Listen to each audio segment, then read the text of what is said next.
Oh, there it is. Okay. Oh, they're on now. Ta-da. Thank All you. right. There we go. Yeah, there you go. Technology. I'm oftentimes Yeah. accused of being silent and unheard. Wait, where? I haven't heard that, Ruth. When did that happen? I'm starting the rumor now. Help me with this. Okay. We're good. All right. Board Superintendent, Principal, and Student Rep Communications. Start with this. Start with Mr. Agropoulos. So here first. All right. Before starting, I'd like to once again thank Chairman Lovett and the rest of the board for this opportunity to speak presentation. October was an incredibly busy month for PMHS, and this report will reflect that. First up is athletics and the results of an eventful fall season. Cross country finished 13th overall in NHIA Division's cross country championship meet. From that team, You have to push the button. No, it is fine. I was,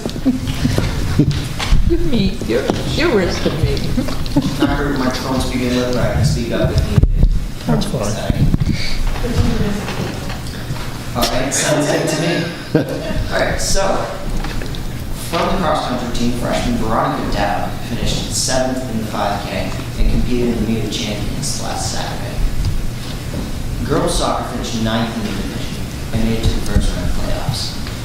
The golf team finished 9th in the division, and from that team, senior Sam Reynolds was selected for first team All-State. Volleyball finished 5th in the division and made it to the quarterfinal round of playoffs. Boys soccer finished 4th in their division and also made it to the quarterfinal round of playoffs. For the basketball fishing team, sophomore Santa Barbara and junior Roden Barbie got the largest bottle of race area. The biggest largemouth bass at NHIA championships, earning them the 2018 NHIA Lunker Largemouth Bass Award. That's a mouthful. And that's it for fall sports this season. Next up is club activities. The robotics team had an extremely eventful October. The team won the first annual Governor's Cup, which was a first of its kind state competition that took place at Plymouth State University. They also took first place for the River Race competition last month. In addition to this, the team had a busy month making presentations to sponsors.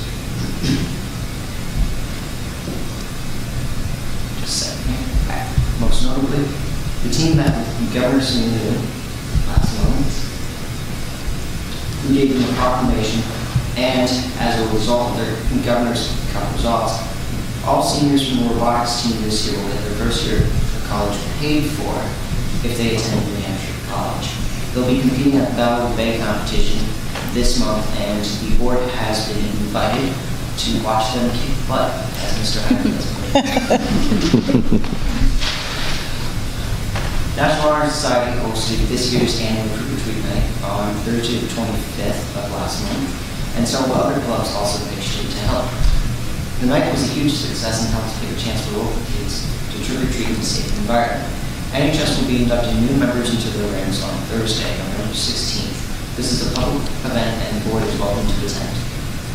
Student Council helped with Trick-or-Treat Night last month and is currently planning events for December prior to Christmas break. Currently, they're working on themed school community programs, such as the Thankful program, which focuses on general acts of kindness during November. Future Business Leaders of America inducted new members into their group last month, including new officers. They also helped out with Trick-or-Treat Night. Triad Music Honor Society ran a tea for senior citizens of Alton last month, where members of the club put on performances for them. They also helped with Trick-or-Treat Night by sponsoring a room with their home for trick-or-treaters to visit. The PMHS Marching Timberwolves ended their season at their Dover Band Show performance last month and later performed at the Making Strides Against Breast Cancer Walk in Concord. The band is currently working towards their Christmas concert in December, which the board is also more than welcome to attend. Chamber Singers and Trumpet Choir, both part of the chorus department, went to the Voices at 603 Festival last month, where they performed for and worked with a professional a cappella group. They too will be having a concert in December with which the board is also open to attend. Lastly, the school had their monthly Good News Assembly for October last week, where Mr. Fitzpatrick announced this month's paper Student of the Month. For October, senior Hannah Robitaille stood out as a student dedicated to not only her academics, but those around her and the student body as a whole, including her own senior class. And unless there's any questions about what was just discussed, that will be it for my report tonight. Thank you. Thank you. Thank you. Chris, the date of the Battle of the Bay? The date of Battle of the Bay, it is, let's see here. Would you like some else? No, I got it, don't worry. I made sure I got it for one person in particular. She knows it. Because I know it. I'm a little aware of it. There you go. Yep, so for those that didn't hear, that is November 10th. I believe that is this Saturday. And correct me if I'm wrong, that is here. Prospect, okay. Starts at 9 a.m. There'll be students sleeping over. They do their big sleepover that night before their lock-in. Yeah, starts at 9. It should be really great. You get to see a World Championship robot. It's free. Wow. Come right in, check things out. It's a good time. Cool. Very good. Okay. Just a couple of quick things. The superintendents and principals met this past month, and we continued discussion on the triad meetings that we had talked to the board about before, where the English language arts, mathematics teachers, science teachers, and social studies teachers from the 3 schools were going to meet on a rotational basis. Decisions were made about which administrators were going to be assigned to the meetings and the dates when these were going to be held. Also, there were key questions for common study developed for each of the 4 areas. For English language arts, they were going to be reviewing what writing should students be doing to prepare for high school, mathematics, what mathematics questioning techniques would ensure that mathematics applications occur, science, how are teachers unwrapping phenomena within the next generation standards, and social studies, how should our students be doing research. So those are going to be the ones that are going to be on focus for the rest of this year, and I imagine that as this evolves, they'll consider new questions in future years. Administrators will be providing a written summary of each meeting to the superintendents for reports to the school board. The first meeting slated to take place December 12th, and that will be ELA and math. Actually, I'm wrong. The first meeting is going to be science and social studies November 14th. So that's going to be next week as well. So they're going to be coming up the next couple of months, and we'll have minutes to prepare for the next board meeting. That's all I've got. Turn it over to Jay. All right. Good evening. A couple of upcoming events worth noting. Next Friday, the 16th, we're having our career fair here in the gymnasium, and is open to parents who would like to attend. This is where we bring in 2-year colleges, military employers, alternatives to 4-year education is ultimately what it boils down to. And we get a great turnout of vendors. We funnel all of the junior seniors through that throughout the morning time. We open it up for parents to come in as well. And then if freshmen and sophomores want to take a walk through during homeroom period, they have about 10 minutes to do so during homeroom. But that will be Friday the 16th. The day before that, on the 15th, it will be our National Honor Society induction ceremony. We're inducting our largest group this year, so there's always an open invite to that. That's open to the public as well. The fall sports banquet is this Thursday, and I'm not sure on the start time of that one. I think it's 6 o'clock, if my memory serves me correctly. That's where we honor our fall sports athletes. There's an ice cream social afterwards as well. One of our staff members, Kathy Fraser, library media specialist, actually has been working on a book, her first book, since 2015. It was just published. And so the book is called Love the Questions. It's reframing research and with creativity and passion. And so it's something that she's worked on here, collaborating with teachers here, surveying students, working specifically within classrooms here. So we're very excited for her first publication. She's a pretty talented lady, so we're lucky to have her. And if this is anything that you're interested in reading, you can either ask me or email Kathy, and she'll be happy to sell you one. What was the name again? It's called Love the Questions, Reframing Research with Creativity and Passion. And then lastly, what I have for you, I'd like to pass around this tiny piece of paper. As you know, we've been working on NEASC-related items, and we've been doing so over the past year. And so we finally got to a point today, we had our faculty meeting today, and we finally got to a point where we presented everything to staff that we feel that needs to be presented to staff. Now, along the way throughout this process, everything you see on here, core values, beliefs about learning, our goals, vision of the graduate, these are all things that the staff has repeatedly contributed to over the past year. And what the steering committee for NEASC has done is taken feedback and condensed it into what you see in front of you. So we've established our set of core values and what we believe we model here, and then what we hope that our students then exhibit through our lead, our model. How we feel about learning, what needs to exist in order for real learning to take place. The goals, the bottom right quadrant, we are going to be writing a strategic plan, a growth plan. This is something that is mandated by NEASC. We've surveyed the staff at this point. This is what has been identified as what short and long-term goals should be. And lastly, what we voted on today was the vision of the graduate. And so the vision of the graduate is something new that NEASC is asking schools to have. And this is slightly different than a vision statement and a mission statement. This is ultimately what we want our kids to walk away from high school having. And so we have worked on this for quite some time. We've wordsmithed it over and over again, and this is our final product. So at this point, we as a staff feel great about what you see in front of you, and our next phase is to get this out into the hands of parents and students, requesting their feedback on this stuff, and you also play into that. So there will be a survey that will be coming out that will be sent to parents. Some of you will get them as parents, but you'll also then get one as school board members. I ask that you fill it out once. No need to skew any results by filling it out more than once.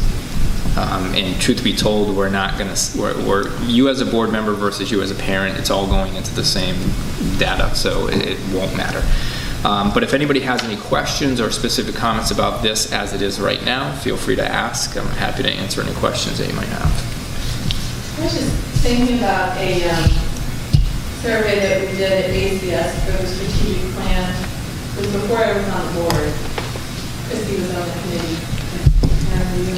Peter was on it with me. Focused on the words. It was really focused on which words resonate with you. And so it was less sort of parents had to fill out free-form comments, but it was easier to answer because the way it was designed was really good. So just a suggestion. Well, if there's a contact that would like to chat about that, I certainly would be curious. Now, I'm a proponent of surveys that give you something back that's useful versus you think you're asking a good question only to get back replies that are not useful. So if someone's willing to share the document, talk to me through the process of what you used, I'd be happy to hear that. Pam Stiles is the one, and there was... Yeah, she facilitated that whole process, and What's it the was... name of the... And Lynn, what was Lynn's name? Planning, but it was Yeah. probably 2 years ago. It's been a little while. So the strategic plan survey, she'll obviously... Yeah. Yeah, she'll know. And Yeah, Lynn. it was over a year Who ago. was the woman, Lynn? What was her first name? There was another consultant we had in, but Pam would know. Yeah. She'd be a good start. And they brought up, it was nice to do that because the way questions were phrased definitely changed Yeah. the answers Right. that we got. Yep. Was staff surveyed? Was it a formal survey done by staff, or was it an informal, just kind of at a faculty meeting? Most of what it was a combination. Okay. Sometimes it was filling out survey, and then followed up with a larger discussion, then followed up with a small group discussion, then followed that up with a larger group discussion. So it was a mixture of all types.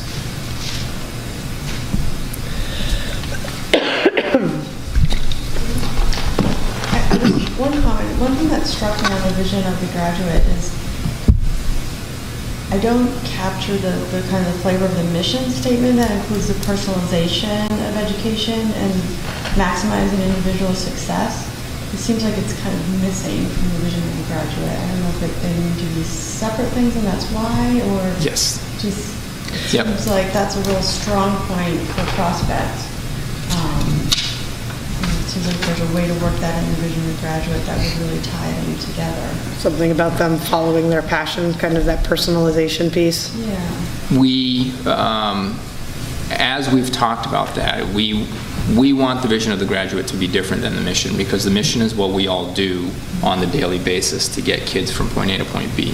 This is that point B, once they've hit point B, not about the process of getting to it, but once they've hit that point B. So we felt that it was important to keep them separate. But you wouldn't want to include anything about them being happy and passionate with what they're doing? But I think that's where we say, when we make the reference to the core values. Okay. Because the strategy that we took with this is that we really wanted to make the vision of the graduate statement something that was, that you could commit to memory without it being rote memorization of, this is our vision. We felt that this was real. We felt it was a smart goal. We felt that it was attainable. We felt that we could measure it, and that we wanted to incorporate. We've worked, and we continue to work very hard on our curriculum, and our curriculum has a lot of great objectives, what kids need to know and what they need to be able to do, and we really think that you graduate from Prospect, you're ready. We've deemed you ready for whatever the next level is. I think the addition of the core values to that is, not only do we appreciate what you can accomplish in the classroom, but we want you to exhibit these characteristics along the way as well. So it doesn't necessarily go against mission in the sense this is kind of end result versus process along the way. So they reached point B. Then what does meet our academic expectations mean? It means that you've satisfied the graduation requirements. You've met our curriculum But they're already at expectation. point B. Not until they graduate from here. So along the way, if you complete English 9, you complete biology, you're on that track to do it. So when you complete that. So one is how you get there, and the other one is what are you when you get there? Correct. Okay, thank you.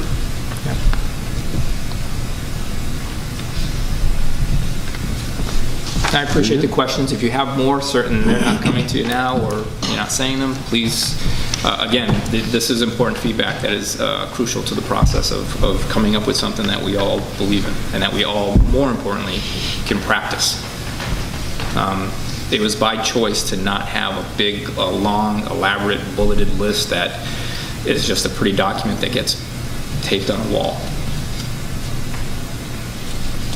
Will the strategic planning process be sort of a community-based, will it be a community-based process? The steering committee is going to take charge in writing that, mostly led by myself. The feedback, again, what you see here for goals, that's the feedback that we've narrowed down that the staff has given us. So we'll go through that same process, looking at what community members, what parents and kids deem as short and long-term goals, and then we'll compare them against what we have and write from there. But steering committee. Yeah, I just encourage you to hear, talk to Pam and see Yep. What they did, because I think it was really positive. And the school board members and the parents were on the committee, just a few extra people in there. really felt like it was a really positive process. I know I heard great things from. Yeah, the experience itself was amazing, and Yeah. Pam and, yeah, Lynn I think Healy? it was, yeah, I think so. I think it was the key was having Yeah. facilitator, right, to help. And Yeah, it really gets the next days. really kept the creative juices kind of flowing all the time, and treated it as a working document. So I think it came out excellent, and I thought the whole process was spectacular, so, I mean, It's really the such- survey itself was really very helpful. So, yeah, whatever input you can get from her, I think you'll enjoy. And it showed us things that we as a group missed completely. A few parents, even community members said, hey, this reads really strangely to us. When we talked about risk takers, I think we Yeah. were talking about risk taking, and parents were like, well, wait a minute. So there were some things that we thought were great, and then when it went out to the community, they really helped us narrow Kinda down reel some it of in. our word choices, because we're like, oh yeah, we had talked ourselves into believing one concept. So, yeah, how it's worded is really important, and that feedback can be really helpful. Cool.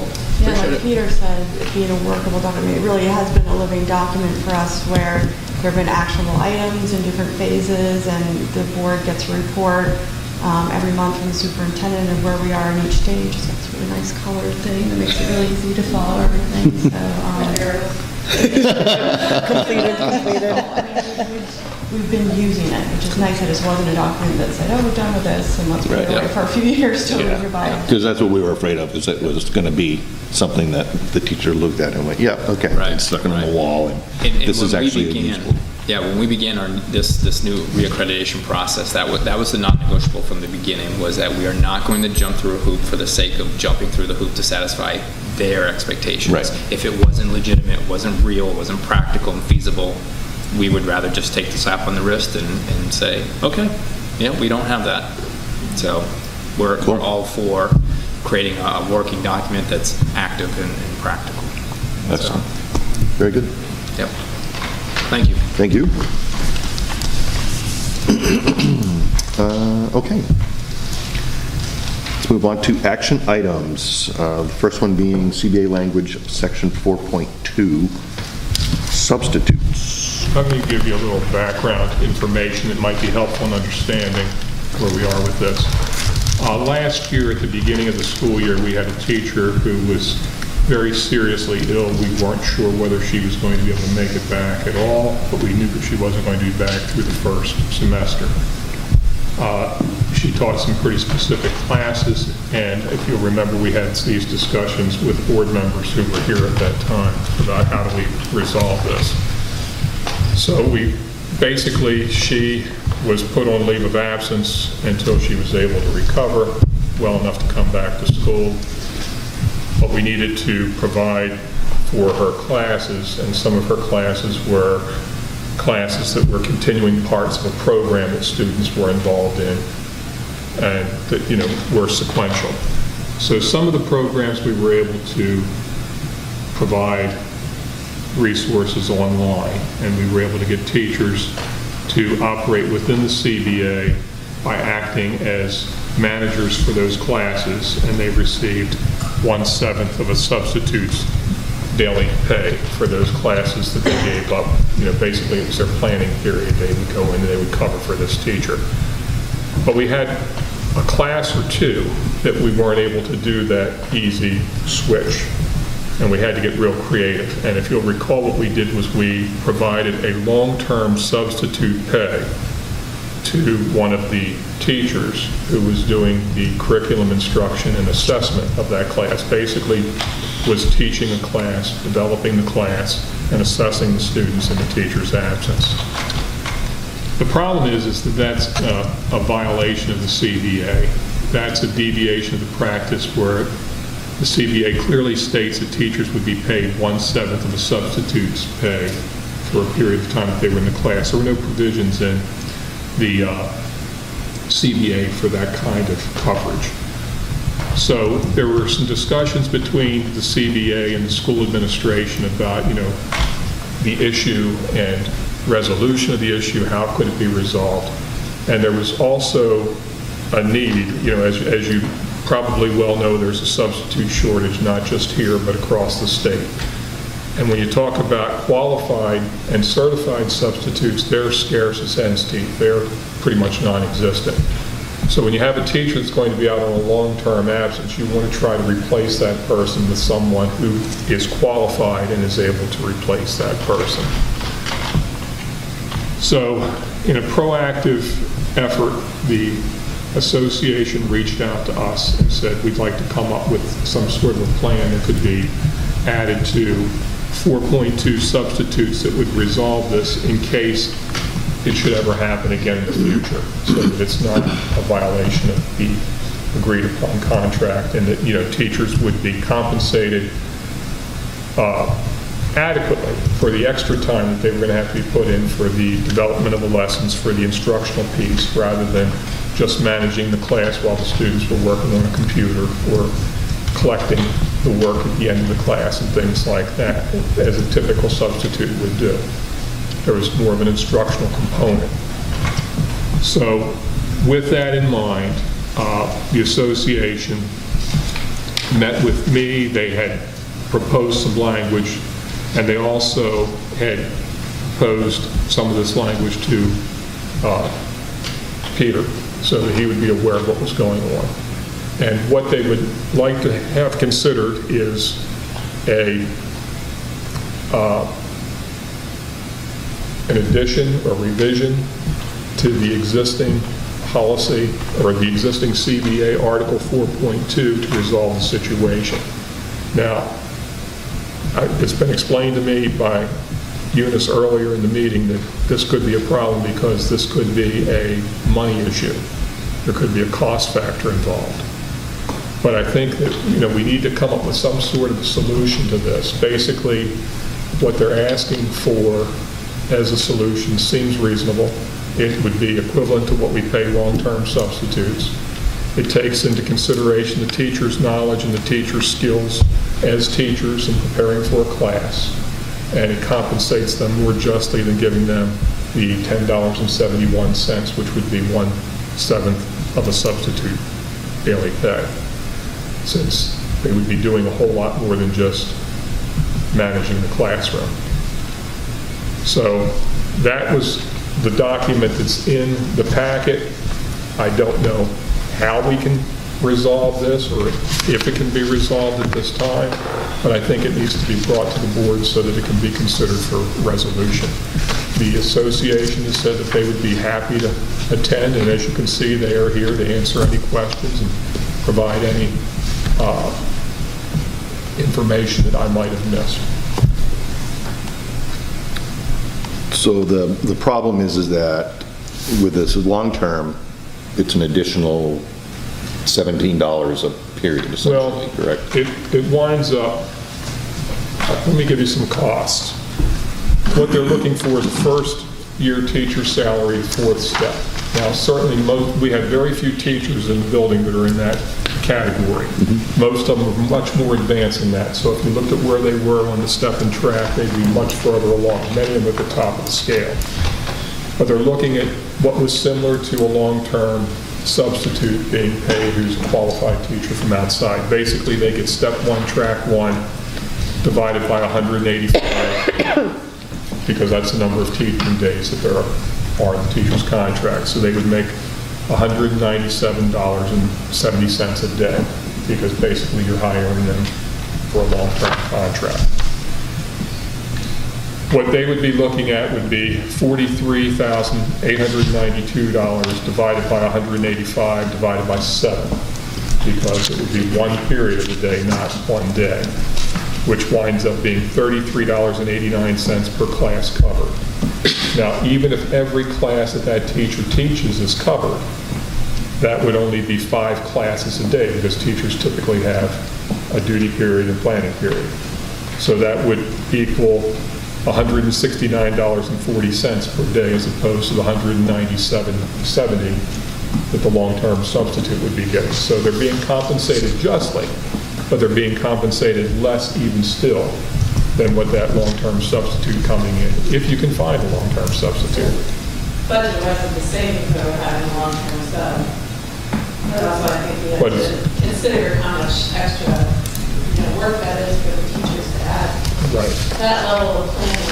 And one of the other things that I want to note is that in the section 4.2, in the first paragraph, it says that this is supposed to only be used in emergency circumstances. And as you can see, language in the second paragraph makes that even more clear, in that there's a limit on the number of days that a teacher can volunteer to serve in that capacity. In other words, a teacher cannot be assigned to give up a teaching period and cover for that other teacher. But they would have to work within a window of no more than 45 days and no less than 20 days, so that it would be in one of those long-term emergency circumstances. But it is a situation that we come up against every now and then. As you know, we came up against it at the beginning of last year. There was a potential that we were coming up against that again with this teacher that's going to be out for the emergency care of her daughter. And so, you know, it may happen again. Hopefully it won't. But, you know, we don't have any language right now. And in order to try to utilize teachers in that way, we're violating their contract. Financially, just because I'm kind of coming back to the question Eunice was talking about as far as raising money or it being a money issue, wouldn't this come out of our current substitute line? Would there be, The problem is you're putting it in the contract. but if we're not raising and appropriating it for, like it's an as, I'm just, I know what you're saying. be totally wrong, but Did we get any input from Matt? I believe that any cost item in the contract has to be voted on by the voters. Well, it's already in there that they'll be in, But this is it's a I know, cost item because it's an increase. So, But- I'm kind of leaning towards, I completely, understand where you're going with that, but I think council really has to weigh in on that. That's all I'm asking. Yep. I'm saying I could be wrong. I believe that's the case, but I think we have to have. Yeah. I'd like to make a motion and move this pending discussion with council, and then let the office, discuss it with legal counsel. So, move the wording changes, unless we have concerns from council or did we all right with this?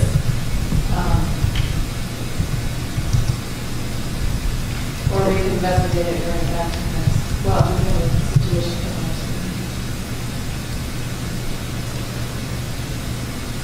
I would make the motion pending. And if we Let's had do a that. past problem with this, I mean, it's a discussion, past problem with, why wasn't it brought up during negotiations? That's a question. Yeah. Yeah, just to clarify, we were approached with a situation.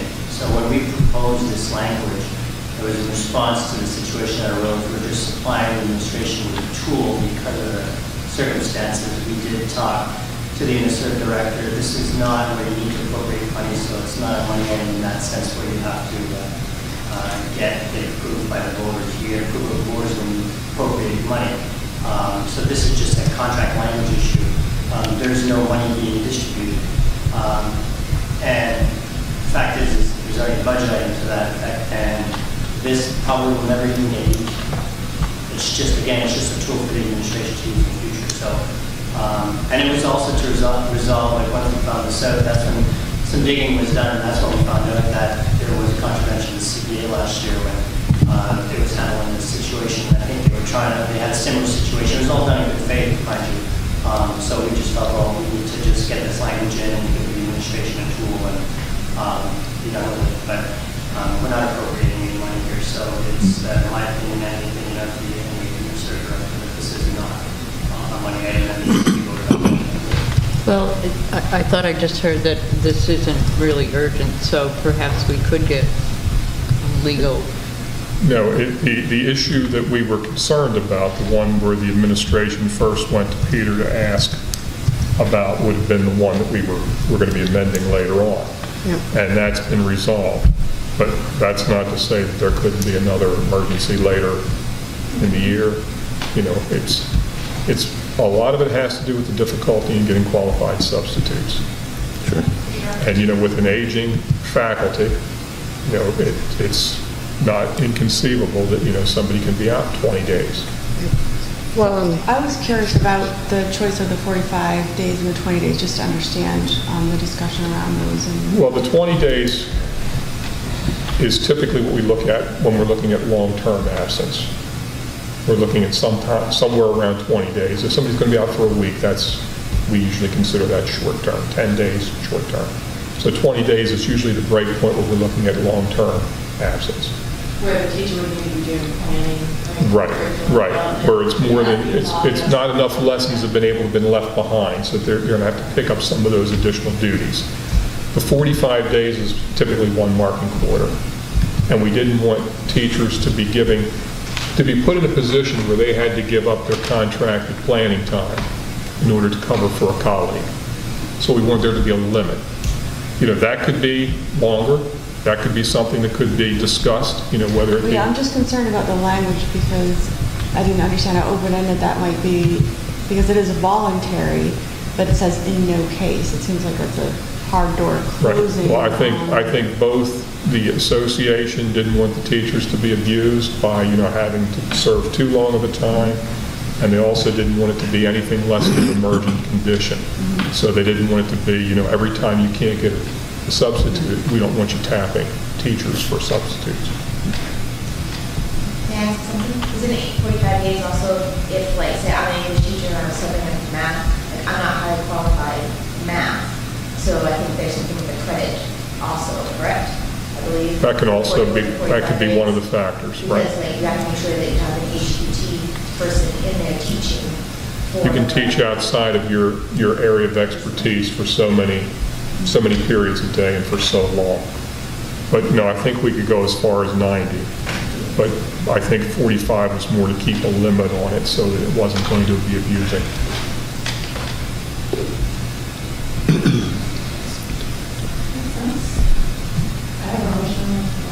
I'm going to second your motion. I think it should go to legal counsel and go from there. Any further discussion? All in favor? Aye. Aye. All opposed? All opposed? Any abstentions? All right, it passes. Pending legal counsel. Next, committee reports, the policy committee. Policy? Well, we met today on several different policies, and what we did was made a decision to do a little more research, and we will have the policies to bring back after our next policy meeting. None tonight. Very good. All right, thank you. Okay, so we get to look forward to policies next meeting. It'll be a big surprise. Just a couple. just a couple we recommended. Perfect. Next, the finance committee. We met tonight, and the board has recommended two things be brought. The committee has taken motions to recommend bringing certain things to the full board. The first one is the 3M donation. So we need a motion to accept the donation from 3M at $4,400. I move we accept 3M's donation of supplies in the value of $4,400. Second. Any discussion? So the list is in your packet, everything. All in favor? Aye. Any opposed? The committee also made a motion to bring the revised FY19 assessment schedule to you. This has been revised for the collective bargaining agreement, and on the reverse side of the request from Heidi is how the assessment would be changed. She has met with both districts, and they have agreed to make the adjustments in the November through June payments. So you can see those listed there. So I would take a motion to approve the revised assessment schedule. Make a motion that we approve the revised assessment schedule. Second? Any discussion? All in favor? Aye. Any opposed? That passes. The next item we voted to bring forward is the actual 2020 proposed budget. I believe you all received a package in your packet.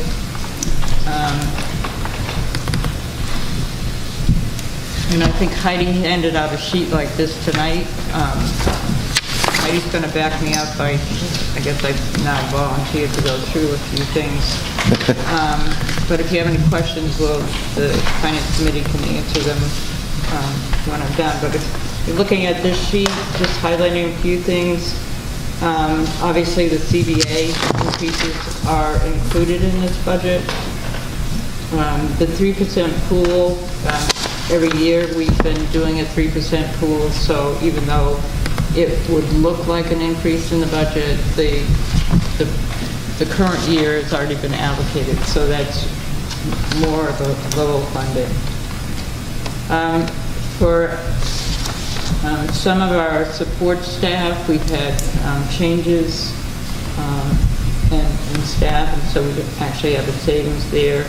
But some of that savings is pleaded by the administrative assistant for SPED is going from a part-time to a full-time position.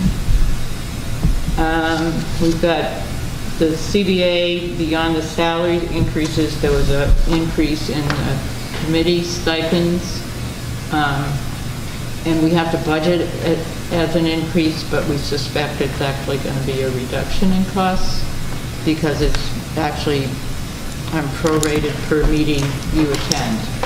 So if you're not attending on the meetings, you won't get the full stipend. Typical health insurance increases. There's also been another retirement increase this year. You can see that about a third of the way down. One of the big increases is in SPED services, and this is for speech. And it's really occurred because there was a time when we could share those services with Alton, but can't anymore, so we're going to have to contract out, and actually we are contracting out this year, so we're going to have an overage in this current budget of approximately $50,000. And the company is Booth B? Okay. So we'll have to contract services next year also. The increase under technology maintenance, it's actually a long-term savings for us because some of the contracts have gone from 1 year to 3-year contracts. And by doing a 3-year contract, we're actually getting 3 years for the cost of 2. So this number is going to fluctuate up and down depending on where we are in the 3-year contracts. Building insurance has gone down significantly. We've got savings in the telephone. We also have a couple changes in committee stipends. That is going down because we don't have the committee, the self-study committee for NEAS. But then if you look down at dues and fees at the bottom, that's up, and that's because a couple reasons, but one of them, we will be hosting a visit from NEAS in the upcoming year. Heidi has convinced us to level fund electricity and oil, and we do have a backup for those in case there is an issue. So I think we're budgeting 36,000 gallons for oil at 210, and right now it's around 270. So Okay, that's kind of a quick summary. Questions?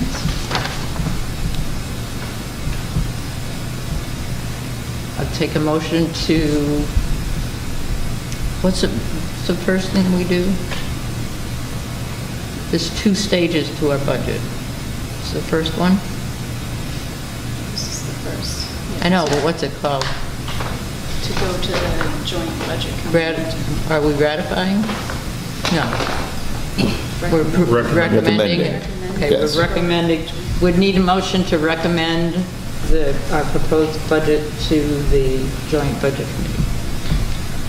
I move that we recommend the proposed for year 2019-220 budget in the amount of $8,253,696 to the Joint Maintenance Agreement Budget Committee. A second. Any further discussion? All in favor? Aye. Aye. Any opposed? Abstentions? Okay, the last item I have, I'll be quick, because this is simple. The last page of the budget packet is the one warrant article that we are recommending, the finance committee has recommended. It's the only one that was asked for also. So I would need a motion to also recommend this warrant article to the joint budget. Make a motion that we recommend the warrant articles as written to the joint budget committee. Second. Any discussion? They don't actually vote on these articles, but we'd like to bring them to the committee for their knowledge. Right. And they can recommend as well on the ballot, so. They will recommend locally. Right. Yeah. All in favor? Aye. Any opposed? None? That's it for me. Very good. Thank you. As we go through budget season, could you just make a note to Scan differently. scan them the way you read them? Because all of the documents They're all sideways, and we can't rotate them? You can't rotate? Oh, well, we're Not if they're in as a talking about PDF. that. The people that can't get this electronically, can they get a paper copy mailed to us? Because I can't see it until I'm here. So. What if they attach the PDF to a email? Could you Just print sent you an it? email. Yeah, like That would whoever be you're awesome. sending it, I Okay. can't get it. But Right. I get everything for Barnstead. Like, So we'll just send you an email. yeah, and I can get it. Eliza, email. Jason needs one too. How about, yeah, all of us, because I couldn't open it either. so. Yeah, I'll take it as an email. So everybody rather have that? Yes. Yep. Okay. Open it, I just have to do this. Yeah, it's that's awful. really huge packets, maybe bigger than email allows us sometimes, depending on how they're scanned and stuff. Yeah, they might have to send several. Usually a PDF is, Yeah, I get Okay. huge stuff at Yeah. work and Depends at on the work. copier and how it's scanned and the method. They get smaller and smaller with the bigger copier. Okay, I'll let Okay. Aaron know. all right, let's move on to action items. Overnight field trip.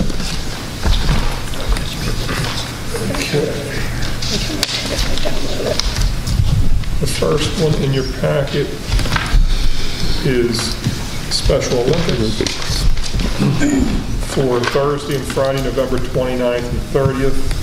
It's the Youth Summit. We typically attend this at least every last several years. This would be some of our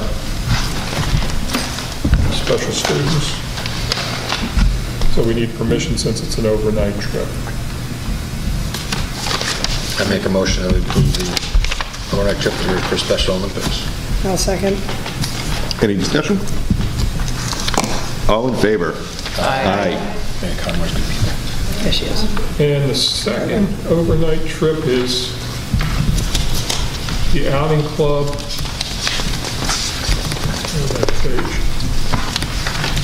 To the Cardigan High Hut. Oh, There's going to be a correction to that, actually. Joe informed me before the meeting started that they are booked, and so they're going to do Carter Notch instead. That's a good Carter Notch, okay.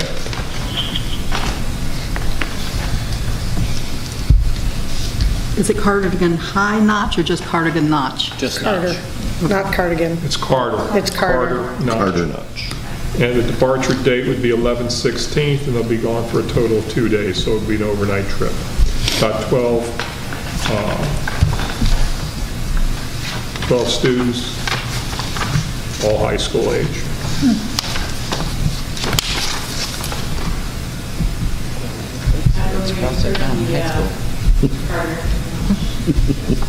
Second? Is that- 300 per student. No, that's That's total. the cost of the trip. Yeah. Do we have a second? Yeah. Okay. Any further discussion? All in favor? Aye. No opposed? Excellent. What's that, you want to go? I want to go. I know. You want to go too. I can text you. Well, it's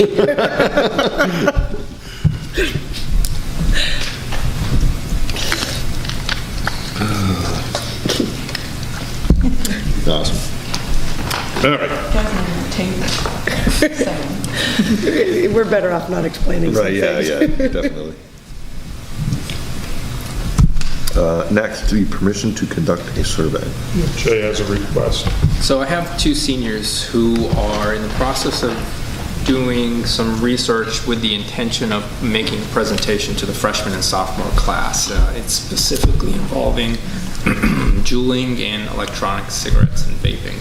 They'd like to collect some data from the freshmen and sophomores. It's a simple 3-question survey that basically says, are you using, do you have one? If so, how often? Do you know what's inside of the ingredients in which you're smoking? We've been chatting about this for about 2.5, 3 weeks.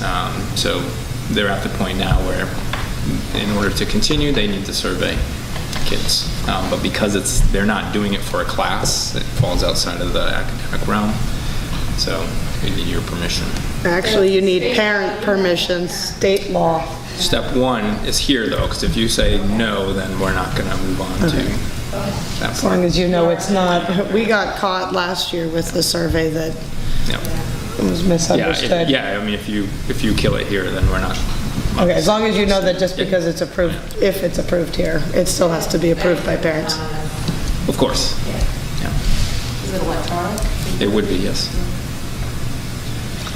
I move we grant permission for the student survey and parent notification. I'll second. Any further discussion? All in favor? Aye. Yeah. Non-academic surveys.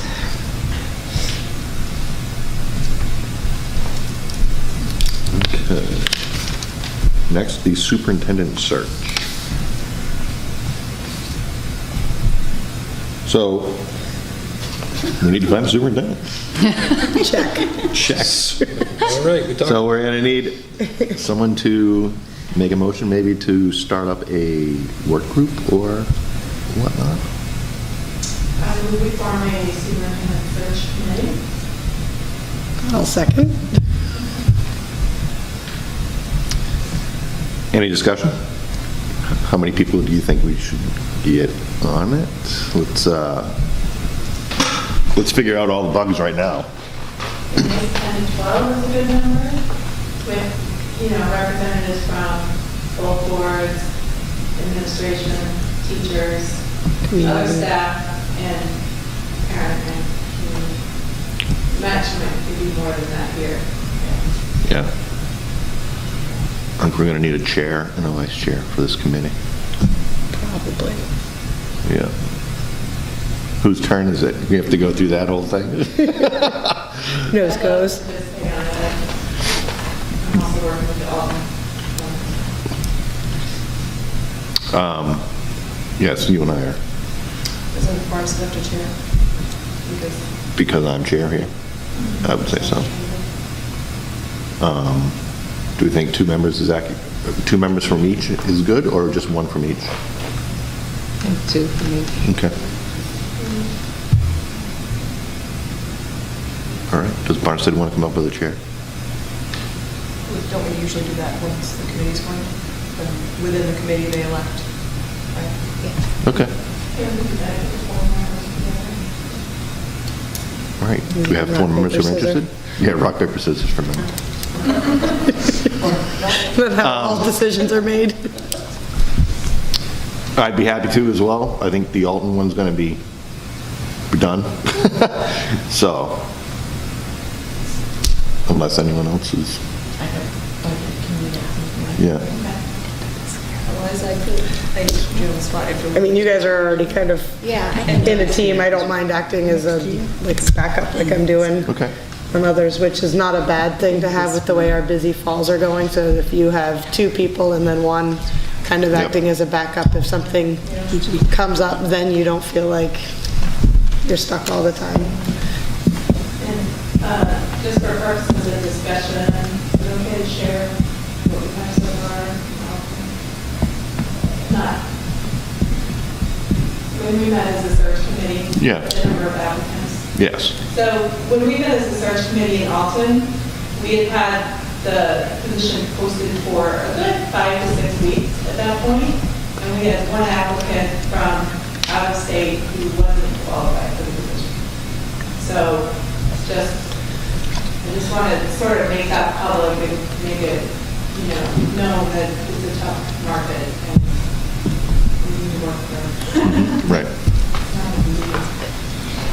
I'm hoping that it might be different because it's just high school. I hope so too. It could be, you get different, different types of candidates. My sense is it's harder for a half-time position than a full-time. Certainly knowing the education, community. There's a critical shortage of superintendents in general in the state, and there's many, many who are retiring, and there's not a lot of people coming in to fill their shoes. So it's one, it's part-time, and B, there's a critical, waiting for an Alt 4 certification happening there. So we're going to need 2 Barnstead members? So it'll be 1. You just got voluntold. 2 volunteers over here.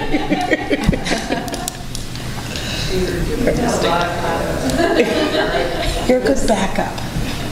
I'll be a backup to their backup. I'm a good backup. So Eliza and Lila, and Pam and I. Those are the nominations. All right, so, and then backups. Okay. Quick. So a motion to form a superintendent search committee composed of Pam and myself, Liza and Layla, and our backups will be. I'll be a backup to the Alton if you need it. Okay, and you.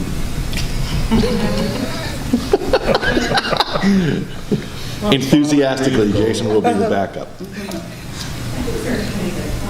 Yeah. Not everybody thinks like you, I guess. Do I have a second? Oh, I second and third. Yes. Oh, you did second and third? Oh, yeah, we're in the Oh, all right. discussion phase now first. Okay, Discussion. so we discussion? Okay. We done discussing? Perfect. All in favor? Aye. Aye. Aye. Any opposed? Good. Search committee has been formed. Now we just got to find date for us to meet. Awesome. In a nice location.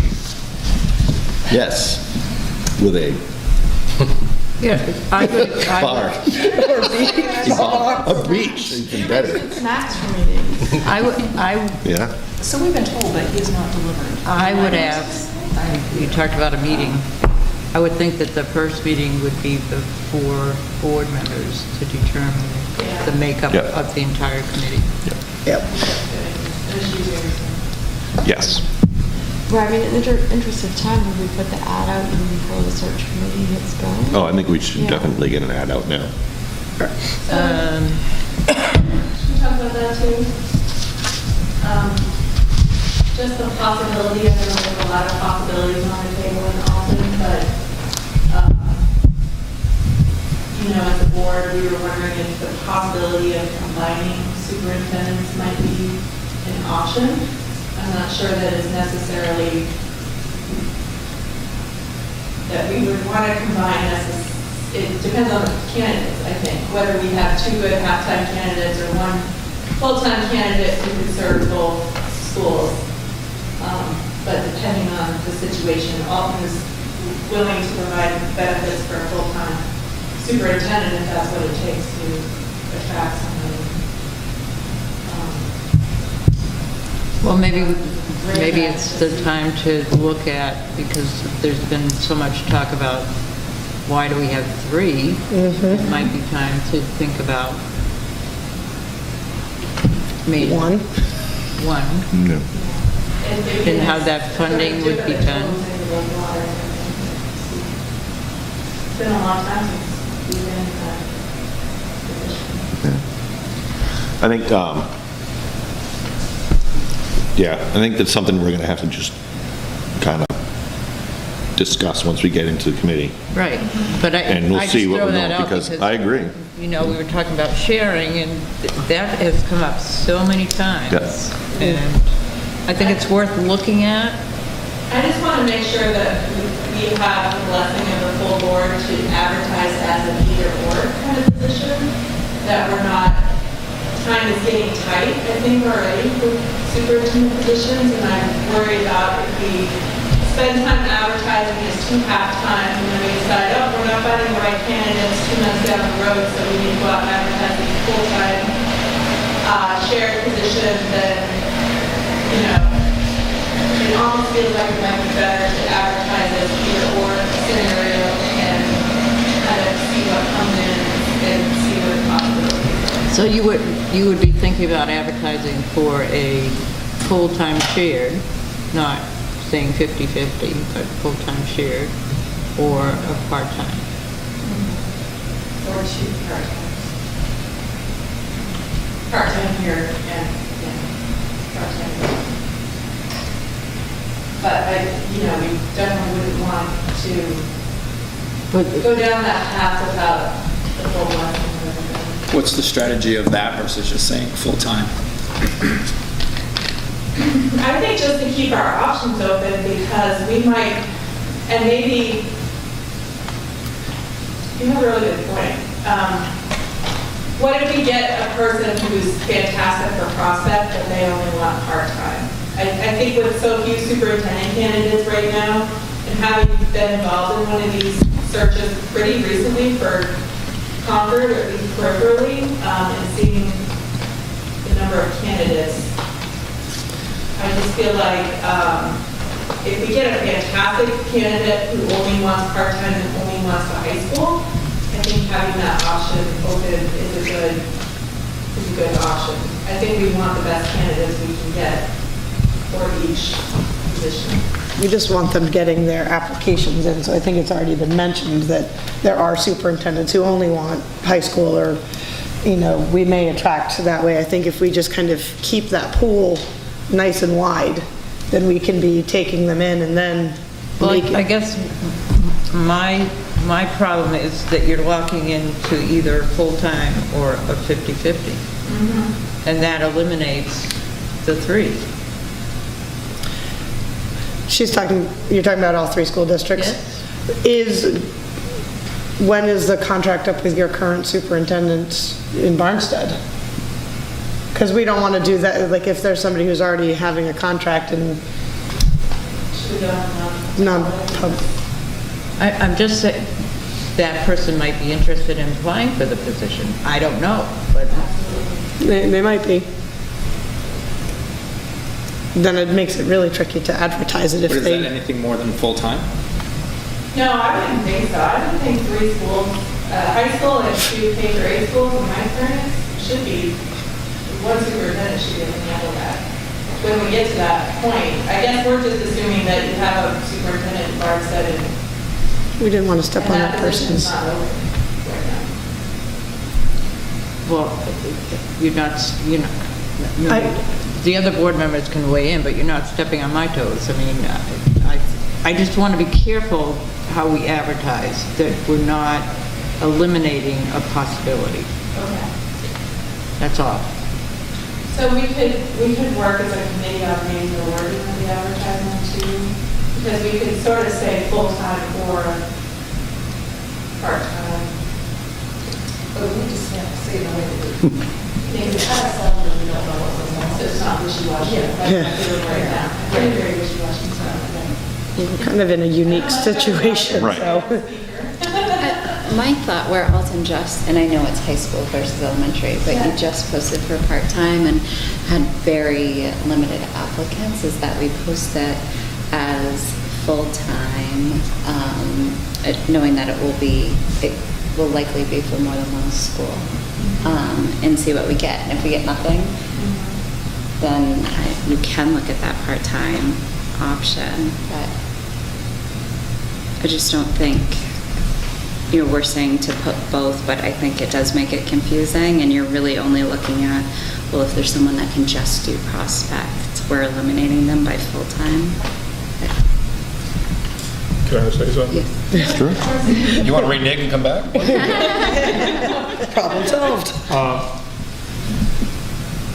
I think that with what you've seen with your results in Alton, kind of paint a picture for the availability of a part-time superintendent interested in coming into the Alton Central School SAU. And it may not just be that it's an elementary school, it may be imaging, because there's been such rapid turnover of superintendents and administrative staff in the Alton School District. So I think there are some superintendents that are gun shy. I think by attaching it to the high school's had stability, 7 years. That's a long time for a superintendent to serve one district. The average is 3 to 4. So people looking for a long-term job are going to look at that stability. The school's got a good reputation in the community in the Lakes region. And I think that, by attaching the Alton district to the high school district, I think you may have better results. And how it works out, whether it's shares paid towards that superintendent position at Prospect, or if it's, the person. And, I think, short of asking the superintendent from Barnstead, I don't know that he would be adverse to being full-time again. Yeah, I think I need to also say as part of the conversation and as one of the moving parts, that at our next Alton meeting, we will have on the agenda open negotiations with the current superintendent as a possibility. So that's another moving part that is different maybe than some of the prior discussions. And Bob's not going to be surprised or offended when I say this, because I've said it before in front of him. I really, it seems like, because that's what we have in Barnstead, that's what we have in here, that's what we had in the past, is we always get the retired superintendents that, and don't be offended, you weren't before.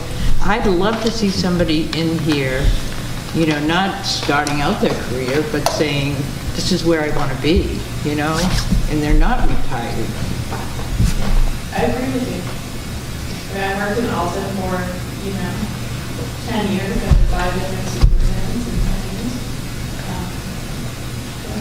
It's a big difference. And my gut feeling is, just being involved in, studying to be a superintendent, being involved in that world is, my gut feeling is that a full-time is going to be a lot easier to fill than a part-time. And I think it's the right thing to do for the communities. If we're heading in that direction, I think it's a good thing to do. But we also have negotiations with the current superintendent too, that's all.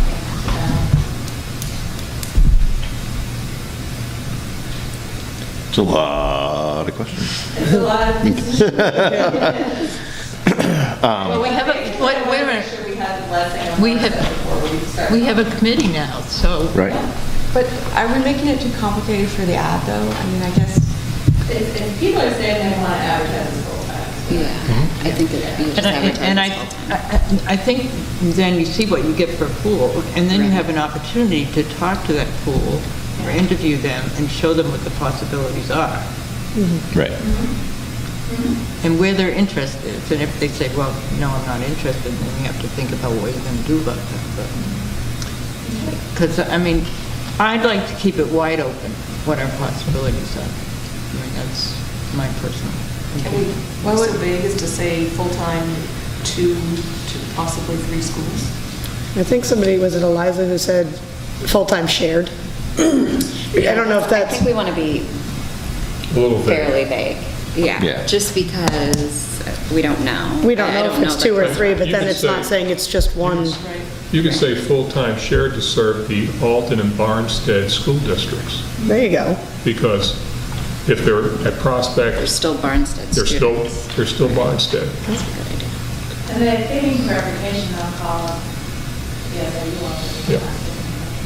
But then we're also crossing out the possibility of a part-time here. I mean, is that the intent? But it feels like that search is, and I agreed it's different, Alton Central versus here, but kind of already dabbled into who's looking for part-time in the Alton area, and you haven't gotten anything. I think though that if you advertise for full-time, you're more apt to get a younger person versus... True.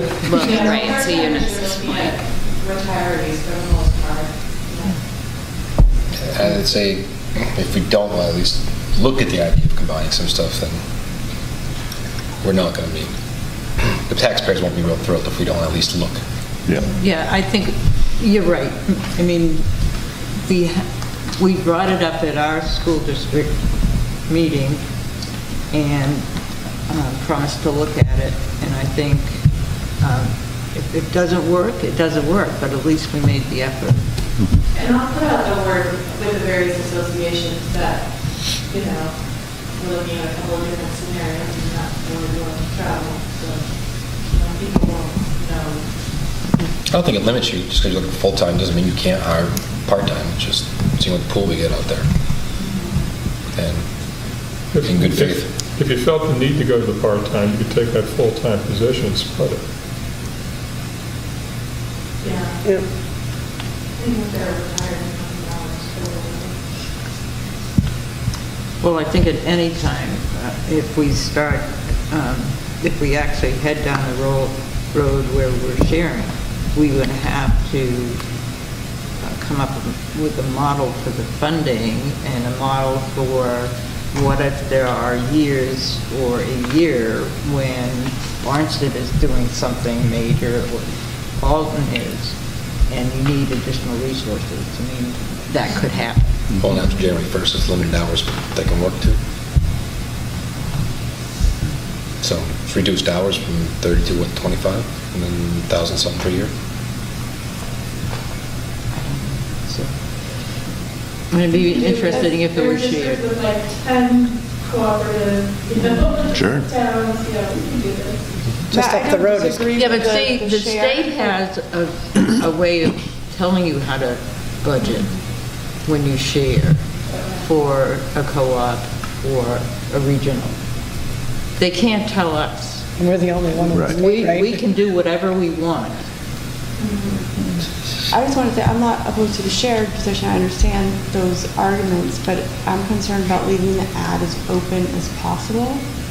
So what if we did a wording such as, based on qualifications, there's an opportunity for part-time, full-time, or a shared position? Perfect. I like that. Yeah. Yes. Yay, Karen. Who wrote that down? No, excellent. Because I mean, that's what you do with salaries, Yeah. Yeah. Yeah, that's excellent. That's good.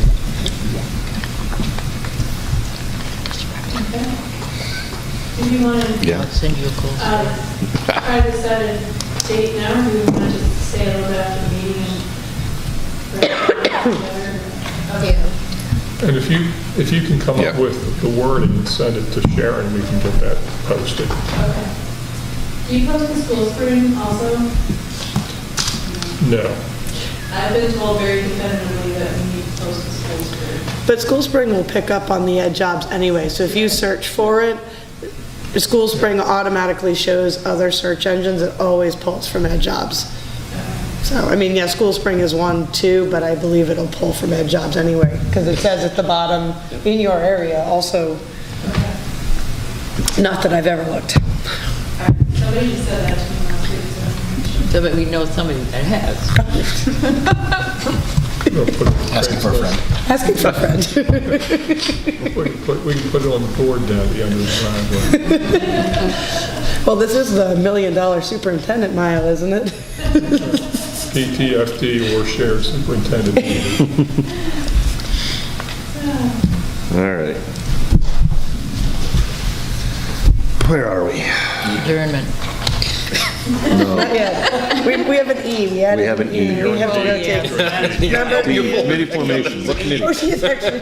Okay, at the last meeting, it was decided there was going to be a committee formed to explore whether the Prospect Mountain High School JMA should ever consider tutoring in another school district.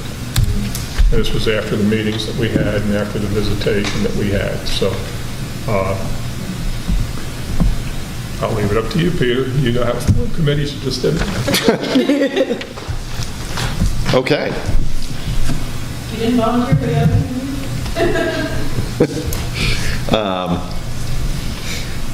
meeting? So do we want to form a committee? I think we decided that we did want to form a committee, so let's form a committee to look at that possibility. Who wants it? Jason, you're up. I do. What was that for, to look at tutoring? No, tuitioning. Tuitioning. Should ever consider tuitioning in another district. Another district, not just individual students. students, but a district. Eunice is interested. Well, how many you want from each side? Should do two. I'm interested. All right, I'll do it over here. Speak into the microphone. First I'm and going to first. volunteer if you didn't volunteer. Layla and I know how to skip those a meeting. goes going on. I know. All right, so Eunice, Chris, Karen, and Jason? Is that what we got? Do you want alternates? Yes, we want alternates. Where's Everett? Yeah, Everett's flying right now, unfortunately. Yes, I make a motion. Yeah. Everett's fine, yeah. Then everybody Kathy? tonight at some point is functioning as either a committee member or an alternate. You're semi-retired, is that it? Yeah. Anyone else from Barnstead want to be an alternate? We'll make Everett do it, that's fine. I can be an Voluntold. alternate. Alternate? All right. Okay, congratulations, you are now the, I'll make a motion to have a committee to search tuitioning districts from outside into Prospect Mountain High School, composed of Eunice, Christy, Karen, Jason, Everett, and Eliza. Nobody say anything. We just stop right there. All in favor? Aye. All right. Done. Personnel report. Yeah, what I said before about that amendment, we have to look at that. It's, let's go back again, it's on page, it was 5. Yes. Basically, the situation has changed with Mrs. Yale, and the dates have to change in her request. So my recommendation would be that the motion be changed to have the board approve the request of Kathleen Yale for leave of absence from October 31st through November 29th, period.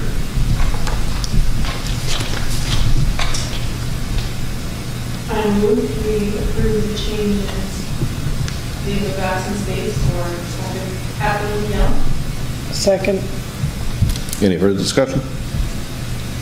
All in favor? Aye. Aye. Any opposed? No? It's done. It's done. Perfect. We don't have to go into all that other stuff. We just Excellent. put it in there. I think you need to make a motion to undo the substitute pay, because we approved that. Okay. To undo the substitute, on the same page? Yep. That was in our meeting minutes. So I think you need to make a Okay. positive motion, and then we won't pass it. I know it's confusing, but that's, You make a positive Positive motion, you say, keep this, and we would like to add the substitute pay for 2 periods a day for prep time, and then you don't approve it. and then you second it, and then you vote. But wouldn't, You have to make a positive motion, you can't make a... I know, but we've already made a motion to approve it, so, But it was just approving the change of dates. no, I meant in our last meeting, we made a motion to approve it. Okay, So, then we need a motion, if it was, I Amend the- believe, So, okay. I believe we all voted to approve it. Yes. So what you need to make is a motion to reconsider. okay, that makes sense, because we can't, Because we're on the prevailing side, so we can make a motion to reconsider.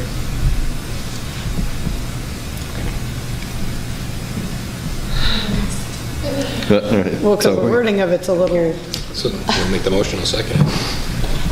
There you go. I make a motion that we reconsider the approval of the board for Kathleen Yale to be paid substitute pay for 2 periods of prep time Second. during her leave of absence.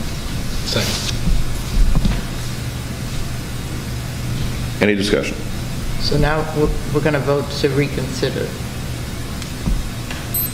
Okay. All in favor? Aye. Now I'm going to make the same motion with the new dates. yes, So it's positive with him, okay? yes. So I make a motion to approve the request of Kathleen Yale for a leave of absence from October 31st through November 29th with substitute pay for 2 periods a day for prep time. Second. Any discussion? All those in favor? No, we have to vote against it. Opposed? Opposed? Nay. Okay. Did we get that? The motion fails. Motion fails. Oh, that was Okay. complicated. I know. Yes, it was. It's one of those stupid things that I learned at the school board meetings. Yeah. They have to be positive motions. Yeah, they have to be positive motions, but because we had already positively, I know, but it's so hard to Any- vote on a Hey, positive motion. you're going to get me in trouble. Any public input? Seeing none? Okay. I Need a make a motion? motion to adjourn. Second. All in favor? Aye.